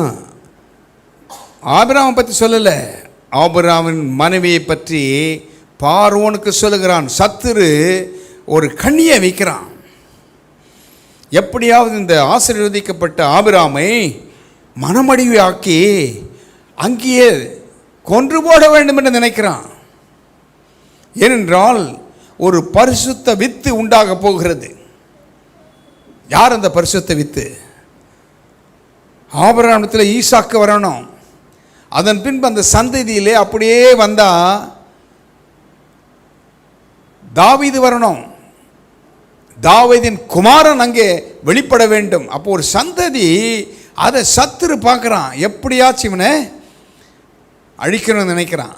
பாருங்க, சொந்த மனைவியை கூட்டிக் கொண்டு பார்வோன் இடத்துல போய் அவள் கொண்டு போகப்பட்டாள். அவ்வளோதான், நீ தடுக்க முடியாது. ஏனென்றால் அவன் அரசன், அதிபதி, பிரபுக்கள் புகழறான். ஏன் எகிப்தில் இல்லாத பெண்களா? சத்துரு பாருங்க எப்படி கண்ணை வைக்கிறான். நல்ல குடும்பத்து மேலே, நல்லா இருக்கிறவங்க மேலே, நல்லா வாழ்ந்து கொண்டு இருக்கிறவங்க மேலே அவனுக்கு கண்ணு திரும்புது பாருங்க எப்படி. ஆனாலும் பயப்படாதீங்க, ஆண்டவர் உங்களுக்காக வழக்காட வருவார். அவர் வந்து நிற்பார். மனுஷன் போகாத, மனுஷன் பேசாத இடத்துல யார் பேசுவது? கர்த்தர் வந்து நிற்பார். கண்ணு மூடி கொண்டிருக்கிற தேவன் அல்ல அவர். His eyes are wide open. இல்லை, அவர் கண்கள் பார்த்து கொண்டு இருக்கிறது, அது திறந்திருக்கிறது. ஏற்கனவே சொன்ன இல்லையா, இஸ்ரவேலை காக்கிறவர் உறங்குவதும் இல்லை, தூங்குவதும் இல்லை. ஆபிரகாம் பார்த்து நேக்கிறார். ஓஹோ, பார்வோனுடைய அரண்மனைக்கு கொண்டு போகப்பட்டாலோ பாருங்க. பார்வோனுடைய அரண்மனைக்கு கொண்டு போகப்பட்ட பிறகு என்ன நடக்கிறது? 16ஆம் வசனத்தை பாருங்க. அவள் நிமித்தம், உடனடியாக பாருங்க என்ன நடக்குது. அவள் நிமித்தம் அவன் அவள் நிமித்தம் அவன் ஆபிரகாமுக்கு தயை பாராட்டினான். அவனுக்கு ஆடு மாடுகளும் கழுதைகளும் வேலைக்காரரும் வேலைக்காரிகளும் கோழிகை கழுதைகளும் ஒட்டகங்களும் கிடைத்தது. And he entreated Abram well for her sake, and he had sheep and oxen, and he asses, and men servants and maid servants, and she asses and camels. சத்துரு தீமை நினைக்கிறான், ஆனால் தேவன் அதை எப்படி மாற்றுகிறார் என்பது பாருங்க. தேவன் ஆசீர்வதிக்கிறவர், தேவன் பெருக்கத்தின் தேவன், தேவன் அளவில்லாமல் கொடுக்கிறவர், வழிந்து ஓடுகிற ஆசீர்வாதத்தை கொடுக்கிறவர் தேவன். ஆனால் சத்துரு குறுக்கிடுறான். நடுவில் குறுக்கிட்டு எப்படியாவது சாராள் இடத்துல பார்வனை கொண்டு வந்து சேர்க்கிறான். ஏனென்றால் எப்படியாவது பரிசுத்த வித்து ஒன்று உருவாக போகிறது, வாக்குத்தத்தின் பிள்ளை உருவாக போகிறது. அதில் ஆவிக்குரிய அர்த்தங்கிற பாருங்க. அப்போ சத்துரு, பார்வோன் சத்துரு, அந்த வித்து உள்ள வந்துச்சுன்னா எது தடைப்படுது பாருங்க. அங்கே அசுத்தம் வரும், அங்கே அந்த பரிசுத்த வித்து உருவாகாதபடி தடுக்க பார்க்கிறான். ஒரு பக்கம் ஆசீர்வாதம், ஆனால் வேறே எண்ணம் என்ன, உள்நோக்கம் என்ன? எப்படியாவது அந்த சந்ததி அறுபட்டு போக வேண்டும், அதுதான் அவனுடைய வேலையை. ஆனால் என்ன நடக்கிறது பாருங்க. இவள் நிமித்தம் இந்த பார்வோன் என்ன செய்கிறான்? தயை பாராட்டுகிறானா. ஆபிரகாமுக்கு தயை கிடைக்குது சாராள் நிமித்தமாக. சாராய் நிமித்தமாக தயை பாராட்டினானா. அவனுக்கு என்ன கொடுக்குறான்? ஆடு மாடுகளும் கழுதைகளும் வேலைக்காரரும் வேலைக்காரிகளும் கோழிகை கழுதைகளும் ஒட்டகங்களும் கிடைச்சதெல்லாம் பெஸ்ட்டை அள்ளி தட்டுறான், கொடுக்குறான். ஏனென்றால் அவனுடைய எண்ணம் என்ன? எப்படியாவது சாராயை தன் மனைவி ஆக்கி கொள்ள வேண்டும் என்ற ஒரு கெட்ட எண்ணம். ஆனால் இது நிமித்தமாக இங்கே ஆசீர்வாதம் வந்து சேருது. ஆனால் பாருங்க, அப்போ என்ன நடக்கிறது? அன்று இந்த ஆபிரகாம் சும்மா இருந்திருப்பாரா? அவருக்கு என்னெல்லாம் எண்ணம் ஓடி இருக்கும். தன் மனைவியை கொண்டு போய் ஒரு இடத்துல அடைச்சி வச்சுருக்கான். இவர் என்ன இங்கேருந்து பார்த்துனா இருப்பார்? ஏற்கனவே இவரிடத்துல ஆட்கள் உண்டு, தன்னோடு வேலையில் தன்னோடு கூட இருக்கிற ஆட்கள் உண்டு. ஏற்கனவே இவர் வந்து செல்வந்தன் தான், ஒன்றையும் விட்டுட்டு போகல, இவர் எல்லாத்தையும் எடுத்துகிட்டு தான் போகிறார். அப்பேற்பட்ட மனுஷனுக்கு எங்கிருந்து வருகிறது? அவரை காட்டிலும் அதிகாரத்தில் இருக்கிறவன் இவர்களை கொள்ளையாட பார்க்கிறான், சூறையாட பார்க்கிறான். தன் மனதிலே போராட்டம் இருந்திருக்கும். ஆனால் ஒன்று ஞாபகம் வந்திருக்கும், இந்த தேவன் நான் எங்கோ இருந்தவனே என்னை வா என்று அழைத்தாரே, அவர் நல்லவராச்சே, அவர் வல்லமையில் பயங்கரமானவராச்சே, அவர் அண்ட சராசரங்களை படைத்தவராச்சே, நான் எதையோ வணங்கி கொண்டிருந்தேனே, இந்த தேவன் என்னை அழைத்தாரே, அவர் எனக்காக நிற்க மாட்டாரா என்ற எண்ணம் வந்திருக்காதா? கண்டிப்பாக இருந்திருக்கும். தன்னுடைய பிள்ளையின் பெருமூச்சை கேட்கிறவரா அவர். நீங்கள் பெருமூச்சு விட்றீங்க இல்லையா, அப்பா என்ன நடக்க போதோ என்ன பெருமூச்சு விட்றீங்கள, அது தெரியுமா அவருக்கு? பாருங்கள், உங்கள் எல்லாவற்றையும் அறிந்திருக்கிறவர் நம்முடைய தேவன், அவ்வளவு வல்லமை படைத்தவர். அவர் என்ன பண்ணுகிறார், இப்படி நடந்த உடனே 17ஆம் வசனம் சொல்கிறது, ஆபிரகாமுடைய மனைவியாகிய சாராயின் நிமித்தம் கர்த்தர் பார்வோனையும் அவன் வீட்டாரையும் மகா வாதைகளால் வாதித்தார். And the Lord plagued Pharaoh and his house with great plagues because of Sarai, Abraham's wife. And the Lord plagued Pharaoh. மகா வாதைகள். அது அவனுக்கு மாத்திரம் இல்லை, யாரெல்லாம் வீட்டில் இருக்காங்களோ, and his house with great plagues. யார் ஒருவராக, யாருக்காக? அங்கே பாருங்க, ஆபிரகாமின் சாராய் நிமித்தமாக கொண்டு வந்து வச்சுக்கிறான் இல்லையா, அவங்க நிமித்தமாக மகாவாதைகளால். ஏன்னா ஆபிரகாமுடைய கரங்கள் கட்டப்பட்டது, அங்கே ஒன்றும் செய்ய முடியாது. அரண்மனைக்கு வெளியே நிறுத்தியிருப்பான் காவலாளி போயிருந்தா.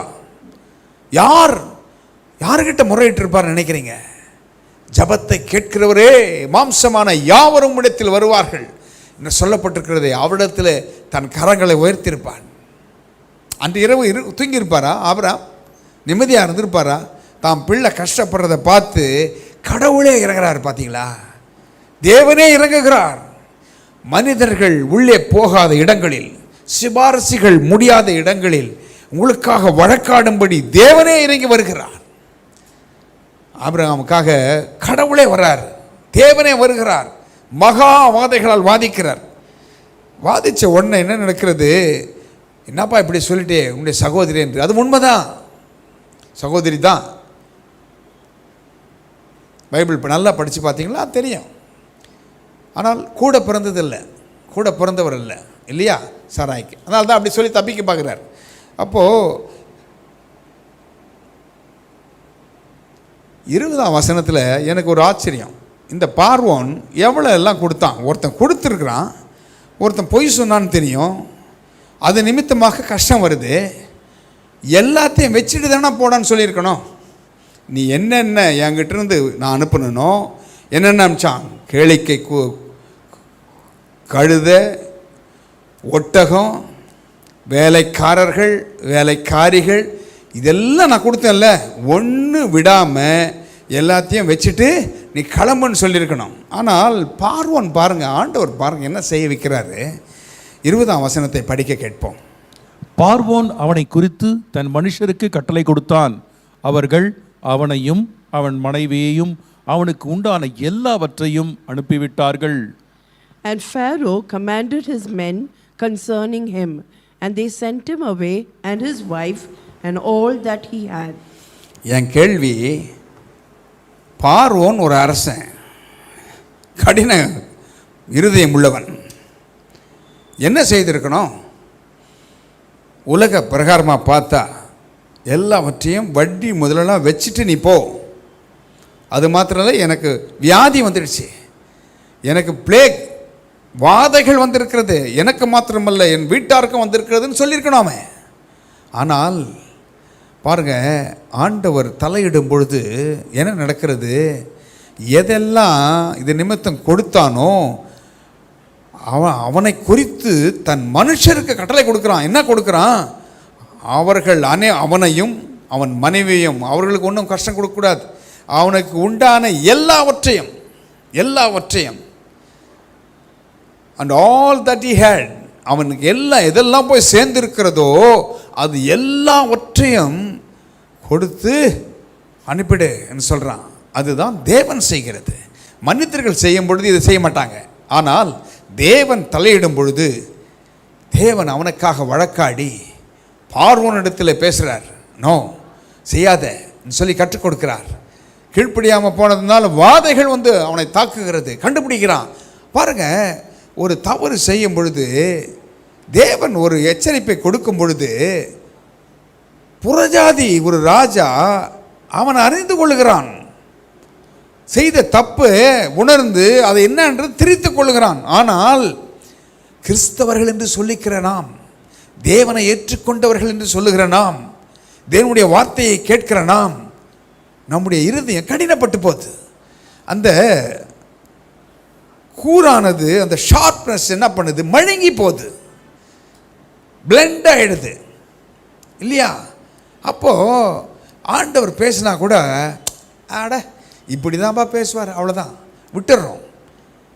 அவன் திருத்துறான் பாருங்க. அவன் உடனடியாக என்ன செய்கிறான், அவளுக்கு உள்ளதையும் எல்லாவற்றையும் அவனுக்கு உள்ளதையும் எல்லாவற்றையும் திருப்பி கொடுத்துட்றான். அங்கே ஒரு மாற்றம் ஏற்படுகிறது பாருங்க தேவன் செய்யும் பொழுது.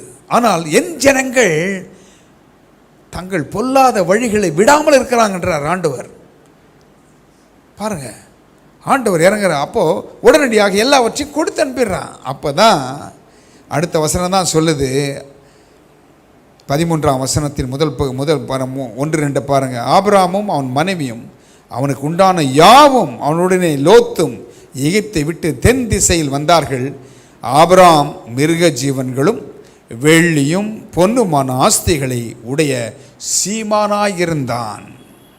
And Abram went up out of Egypt, he and his wife, and all that he had, and Lot with him, into the south. And Abram was very rich in cattle, in silver and in gold. இந்த ஆபிரகாமுடைய ஆஸ்தி, இந்த பொன்னும் வெள்ளியும் எல்லாம் இருக்குதே, அவருக்கு மாத்திரமா? இல்லைங்க, இல்லவே இல்லை. ஆபிரகாமுடைய ஆஸ்தி எல்லாத்துக்கும் என்னன்னா, தன்னோடு தன்னிடத்தில் அவ்வளவு வேலைக்காரர் இருக்காங்க. தன்னோடு ஒரு யுத்தம் வந்தால் தன்னுடைய வேலைக்காரர்களை ட்ரெயின் பண்ணி வச்சுருக்கார், ஒரு மிலிட்ரி ட்ரைனிங் கொடுத்து வச்சுருக்கார். அவங்கெல்லாம் ஆபிரகாமுக்காக உயிரை கொடுப்பான், அப்படி ட்ரெயின் பண்ணி வச்சுருக்கார். அவங்களுக்கு எப்படி சாப்பாடு பாருங்கள். தான் மாத்திரம் வாழலை, தன்னோடு இருக்கிறவங்களுக்கும் போஷிக்கிறான், பராமரிக்கிறான். அதெல்லாம் வந்து தேவனுடைய விருப்பம், தேவனுடைய குணங்கள். அவர்களையும் காப்பாற்றி வைக்கிறார். ஒரு யுத்தம் வரும்பொழுது பாருங்கள், நல்ல குணத்தை பாருங்கள், ஆபிரகாமுடைய குணங்களை பாருங்கள், தேவனுடைய குணத்தை வைத்திருக்கிறார். லோத்தை பிடிச்சிட்டு போகும்பொழுது சும்மா விட்டுருக்கான், அமைதியாக இருந்திருக்கலாம். ஒருத்தன் சொல்லும் பொழுது, ஓடி வந்து சொல்லும் பொழுது, இவர் தன்னோடு இருந்தவர்களை கூட்டி கொண்டு போய் அந்த யுத்தத்தை செய்கிறான். பாருங்கள், மற்றவர்களுக்காக கொஞ்சம் உதவி செய்கிறவனாக இருக்கிறான். மாறுது பாருங்கள், ஆண்டவர் எவ்வளவு நல்லவர். ஒரு தவறான முடிவு எடுத்தால் கூட அதில் தலையிட்டு ஆண்டவர் காப்பாற்றுகிறார். அப்போது ஆபிரகாம் மிருக ஜீவன்களும் வெள்ளியும் பொன்னுமான ஆஸ்திகளை உடைய சீமானாக இருந்தான். உங்களையும் என்னையும் ஆண்டவர் இப்படி தான் வைக்க விரும்புகிறார். ஆண்டவரை நம்பி வந்திருக்கிற நமக்கு, அவருடைய அடிச்சுவடுகளை பின்பற்றுகிற நமக்கு, அவருடைய வாக்கு தத்தங்களை நம்புகிற நமக்கு நிச்சயம் ஆண்டவர் வெள்ளியையும் பொன்னையும் ஆஸ்திகளையும் உடைய சீமான்களாய் உங்களை வைப்பார், உயர்த்தி வைப்பார், உங்களை வைப்பார். இதுவரைக்கும் ஒருவேளை இழந்து போயிருக்கலாம், ஏதோ ஒரு விதத்தில் இழப்புகள் ஏற்பட்டிருக்கலாம். ஆனால் கர்த்தர் வாக்குத்தத்தம் பண்ணினவர் உண்மை உள்ளவர். அவர் நிச்சயம் உங்களை கைவிட மாட்டார். அவரை நம்பி வந்திருக்கிற உங்களுக்கு அவர் அரணும் கோட்டையுமாய் இருப்பார். உங்களை சூழ பாளையம் இறங்குவார், வியாதிகளை அப்புறப்படுத்துவார், உங்களுக்கு பிரச்சனை கொண்டு வந்தவனிடத்தில் பேசுவார். எதை பிடுங்கிக் கொண்டார்களோ, எதை எடுத்துக்கொண்டார்களோ, உங்களுக்கு அருமையானதை, விலையேற பெற்றதை எடுத்துக்கொண்டார்களோ அதை கொடுக்க வைப்பார். இதை மனுஷன் பண்ண முடியாது. மனிதர்கள் உதவி அற்று போகும்போது தேவன் உதவி செய்ய முன் வருகிறார். இந்த தேவன் நல்லவர், அவர் வாழ வைக்கிறவர், அவர் உங்கள் பாத்திரங்களை நிரம்பி வழிய செய்கிறவர். ஆனால் நம்ம நினைக்கிறோம், எப்படி செய்கிறோம்? இந்த பொண்ணு வெளியும் பிசாசு சொல்லி அதை உதாசனம் பண்ணுறோம். நீதிமான் விரும்புகிறது அவனுக்கு கொடுக்கப்படும். நீங்களும் நானும் நீதிமான்கள். தேவனுடைய ரத்தம் நம்மை கழுவிருக்கிறது. நாம் அந்நியரும் பரதேசிகளும் அல்ல. அந்த ஆசீர்வாதத்துக்கு நாம் சுதந்திரவாளிகள். ஏனென்றால் சிலுவையிலே நம்முடைய தகப்பனாகிய இயேசு நம்மை படைத்தவர் நமக்காக ரத்தத்தை சிந்தி நம்மை மீட்டிருக்கிறார். எல்லாவற்றையும் கொடுத்திருக்கிறார். அதை ஒருவராலும் தடுக்க முடியாது, ஒருவராலும் தடுக்க முடியாது. ஒரே ஒரு வசனத்தை பார்த்து நம்ம முடிக்கலாம். ஓசியா 2ஆம் அதிகாரம், ஓசியா சாப்டர் 2 verse 8 பாருங்க. ஓசியா 2ஆம் அதிகாரம் 8ஆம் வசனத்தை பாருங்க. நான் வாசிக்க கேட்போம். தனக்கு தான் தானியத்தையும் திராட்சரசத்தையும் எண்ணெயையும் கொடுத்தவர் என்றும், தனக்கு தான் வெள்ளியையும் பொன்னையும் பெருக பண்ணினவர் என்றும் அவன் அறியாமற் போனான். அவைகளை அவர்கள் பாகாலுடையதாக்கினார்கள். For she did not know that I gave her corn and wine and oil, and multiplied her silver and gold, which they prepared for Baal. என்ன வசனம் சொல்லுது பாருங்க. அந்த ஓசியா தீர்க்கதரிசி தனக்குன்னா சபையாகிய கிறிஸ்துவின் மணவாட்டிக்கு நான் தானியத்தையும் திராட்சரசத்தையும் எண்ணெயையும் கொடுத்தவர் என்றும், அவர் தான் எல்லாவற்றும் காரணர். அது என்ன பண்ணிச்சான்? சபை தன்னுடைய பிள்ளைகள் தனக்கு நான் வெள்ளியையும் பொன்னையும் பெருக பண்ணினவர் என்றும் என்னாச்சா? அவள் அறியாமற் போனாள். பார்த்தீங்களா? அறியாமல் போயிட்டாங்களாம். பெருக்கத்தை கொடுத்ததே, தானியத்தை கொடுத்ததே நான் தான், திராட்சை ரசத்தை கொடுத்தது நான் தான், எண்ணெய் கொடுத்தது நான் தான். தனக்கு நான் வெள்ளியையும் பொன்னையும் கொடுத்தல்ல, பெருக பண்ணின, அதை பெருக்கம் கொடுத்தேன். அவள் அறியாமற் போனாள். என்ன பண்ணிட்டாங்களா? அறியாமல் போய் என்ன செய்கிறாங்க?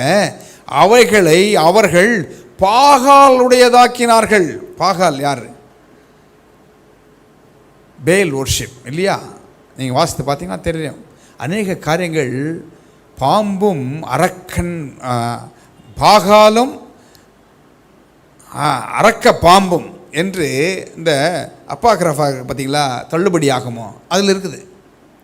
அதை குறித்து என்னெல்லாம் பண்ணுறாங்க, அதை எப்படியெல்லாம் வணங்கினாங்க, எப்படி அவர்கள் தந்திரம் பண்ணாங்க, அந்த அந்த பலியை யார் சாப்பிட்டாங்க, இதெல்லாம் தானியேல் அங்கே போய் அங்கே இதெல்லாம் செய்கிறார், கண்டுபிடிக்கிறார். அந்த ராஜா கண்டுபிடிக்கிறான் கடைசியாக.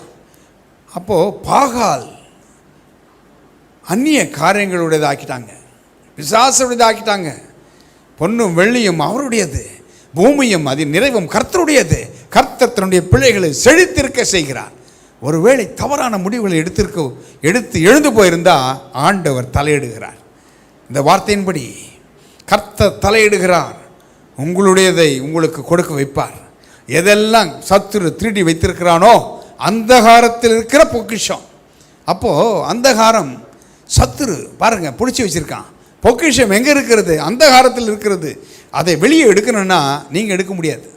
கர்த்தருடைய உதவி இருக்கும் பொழுது, கர்த்தருடைய வல்லமை வரும் பொழுது உங்களுக்குரியதை தேவன் எடுத்துக்கொண்டு வந்து உங்கள் கையில் கொடுப்பார். ஆபிரகாமுக்கு செய்தவர், ஆபிரகாமை காப்பாற்றினவர், ஆபிரகாமுடைய பாத்திரத்தை நிரம்பி வழிய செய்தவர், அவர் எண்ணெயால் தன் தலையை அபிஷேகம் பண்ணினவர், எங்கேயோ இருந்து ஆபிரகாமை அழைத்தவர், அவர் உண்மை உள்ளவர், அவர் கடைசி மட்டும் நடத்துகிறவர். பாகாலுடையதாக்கினார்களாம். அப்படி நாம் அறியாமையால் ஒருவேளை இழந்து போயிருக்கலாம். ஆண்டவர் எதை இழந்தோமோ அதை திருப்பி கொடுப்பார், உங்களுக்கு செய்வார். தன்னுடைய பிள்ளைகளுக்கு செய்யாமல் யாருக்கு செய்வார்? எங்கே மனிதர்களுடைய உதவி அற்று போயிற்றோ அங்கே தேவன் தலையிடுவார், அங்கே அவர் வந்து நிற்பார். அவர் ஆசீர்வாதத்தை வழங்காமல் இரார். கர்த்தர் எவ்வளவு நல்லவர் பாருங்க. அதனால தான் சங்கீதக்காரன் சொல்லுகிறான், என் பாத்திரம் நிரம்பி வழிகிறது. இந்த நிரம்பிய வழிகிற ஆசீர்வாதம் எதற்காக? மற்றவர்களுக்கு உதவி செய்கிறதற்காக, தேவனுடைய ராஜ்யத்தை கட்டுவதற்காக. நீங்களும் உங்கள் பிள்ளைகளும் சுகமாக இருக்கும்படியாக ஆண்டவர் உதவி செய்வார்.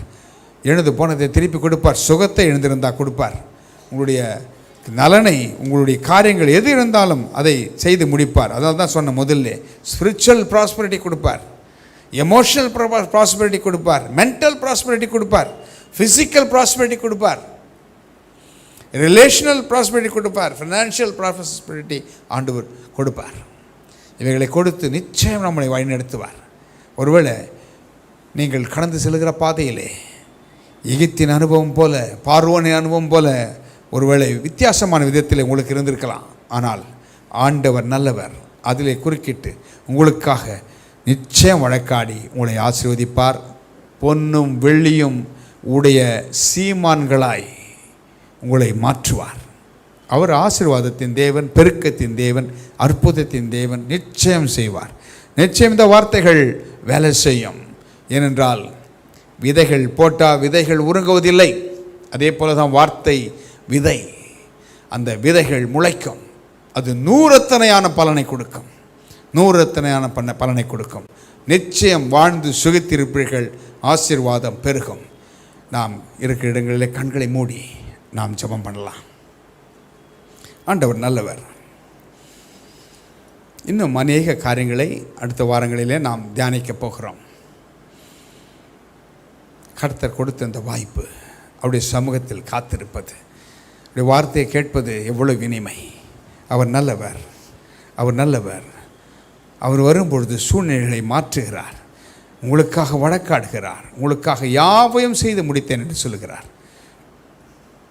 சிலுவையிலே ஆண்டவர் எல்லாவற்றையும் செய்து முடித்தார்.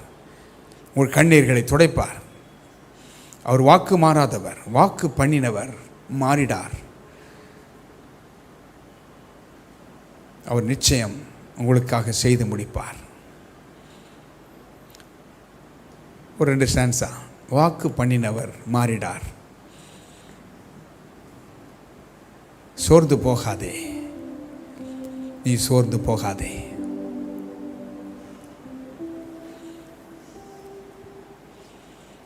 Hallelujah. Thank you, Jesus. Praise you, Lord.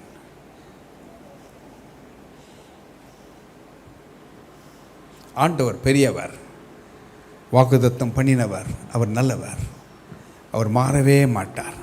காலங்கள் கடந்ததோ தாமதமானதோ, வாக்கு தத்தங்கள் வாழ்வில் தொலைந்ததோ. காலங்கள் கடந்ததோ தாமதமானதோ, வாக்கு தத்தங்கள் வாழ்வில் தொலைந்ததோ.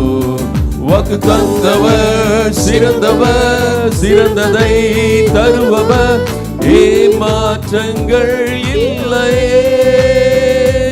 வாக்கு தந்தவர் சிறந்தவர், சிறந்ததை தருபவர், ஏமாற்றங்கள் இல்லையே. வாக்கு பண்ணினவர் மாறிடார், வாக்கு தத்தம் நிறைவேற்றுவார். வாக்கு பண்ணினவர் மாறிடார், வாக்கு தத்தம் நிறைவேற்றுவார். சோர்ந்து போகாதே, நீ சோர்ந்து போகாதே, சோர்ந்து போகாதே. உன்னை அழைத்தவர் உண்மையுள்ளவர். சோர்ந்து போகாதே, நீ சோர்ந்து போகாதே, சோர்ந்து போகாதே. உன்னை அழைத்தவர் உண்மையுள்ளவர், உன்னை அழைத்தவர் உண்மையுள்ளவர். அவர் மனிதன் அல்லவே. சோர்ந்து போகக்கூடாதான். ஏனென்றால் வாக்குத்தத்தம் பண்ணினவர் அவர் உண்மை உள்ளவர். எங்கள் அன்பின் பரலோக பிதாவே, ஆண்டவரே, வார்த்தையின் மூலமாக ஆண்டவரே ஆரம்பம் முதல் பாடல்கள் மூலமாக, இசையின் மூலமாக எங்களோடு பேசினீர். ஆண்டவரே, வார்த்தையின் மூலமாக எங்களோடு இடைப்பட்டீர். நீர் மனிதன் அல்ல, வாக்குத்தத்தம் பண்ணினீர். அழைத்தவர் உண்மை உள்ளவர் என்பதை பார்வோனிடத்தில் நிரூபித்தீர். மனிதர்கள் பேசாத இடத்தில் தேவன் இடைப்பட்டீர். இதே போல் ஆண்டவரே, உடைய பிள்ளைகள் எந்த நிலையில் இருந்தாலும் சோர்ந்து போய் இருக்கிறவர்களுக்கு, சத்துவமில்லாதவர்களுக்கு சத்துவத்தை பெருக பண்ணுகிற ஆண்டவர். உடைய பிள்ளைகளுக்கு சத்துவத்தை பெருக பண்ணும். சோர்ந்து போன உள்ளங்கள் தேற்றப்படுவதாக. ஆண்டவரே, ஆபிரகாமுக்கு பொன்னும் வெள்ளியும் கொடுத்து செல்வ சீமானாக எப்படி வைத்தீரோ அப்படி உம்முடைய பிள்ளைகளுக்கு இழந்ததை கொடுத்து மறுபடியும் புதுப்பித்து கட்டுவீராக. கட்டி எழுப்புகிறவர், உடுத்துகிறவர். ஆசீர்வாதத்தின் விளிம்பில் நின்று கொண்டிருக்கிற பிள்ளைகள் சோர்ந்து போகக்கூடாது. ஆண்டவரே, அடைய முடியாத ஆசீர்வாதத்தை கொடுத்து நீர் ஆசீர்வதிக்க வேண்டும் என்று ஜெபிக்கிறோம். உலக பிரகாரமான ஆசீர்வாதம், ஆவிக்குரிய விதத்திலே ஆசீர்வாதங்கள், சரீரத்திலே சுகம், சமாதானம், சந்தோஷம், மகிழ்ச்சி, இவைகள் எல்லாம் நம்முடைய பிள்ளைகளுக்கும் அவர்களுடைய பிள்ளைகளுக்கும் சந்ததியினருக்கும் கிடைப்பதாக உமக்கே மகிமை செலுத்துகிறோம். இந்த வேத வகுப்புகளை ஆசீர்வதித்து கொடுத்ததுக்காக ஸ்தோத்திரம் ஆண்டவரே. இன்றைக்கு பாடின கர்த்தருடைய பிள்ளை, வாசித்த நம்முடைய பிள்ளை ஆண்டவரே, வீடியோ ஆடியோவில் உதவி செய்கிற கர்த்தருடைய தாசன், வந்திருக்கிறவர்கள் அத்தனை பேரையும் நீ ஆசீர்வதித்து ஆண்டவரே பெருக செய்ய வேண்டும் என்று ஜெபிக்கிறோம். இந்த வார்த்தை கேட்கிற அத்தனை பேரும் ஒரு பெருக்கத்தை காணட்டும். ஆசீர்வாதங்கள் மேனிஃபெஸ்ட் ஆகட்டும். இந்த வார்த்தைகள் விசுவாசிக்கிற அத்தனை பேருக்கும் அது பலிப்பதாக முக்கிய மகிமை செலுத்துகிறோம். அந்தகார சக்திகளை மேற்கொள்கிறோம், வாக்குத்தத்தங்களை உரிமைக்கொள்கிறோம். இயேசு கிறிஸ்துவின் விலையேற பெற்ற நாமத்தில் ஜெபிக்கிறோம் நல்ல பிதாவே, ஆமென். என் ஆத்மாவே கர்த்தரை ஸ்தோத்திரி, என் முழு உள்ளமே அவருடைய பரிசுத்த நாமத்தை ஸ்தோத்திரி. என் ஆத்மாவே கர்த்தரை ஸ்தோத்திரி, அவர் செய்த சகல பாரங்களை மறவாதே. கர்த்தர் உங்களை ஆசீர்வதித்து காக்க கடவர். கர்த்தர் தம்முடைய திருமுகத்தை உங்கள் மேல் பிரகாசிக்க பண்ணி உங்களை ஆசீர்வாதத்தை கட்டளையிடுவார். கர்த்தர் தம்முடைய ஆவியினால் நிரப்பி உங்களை செல்வ செழிப்பாக சீமான்களாக வைப்பாராக. ஆமென். கர்த்தாவேருளே பயங்கள் நீக்கிடும், விழிக்கும் மட்டும் தூதரின் நற்காவல்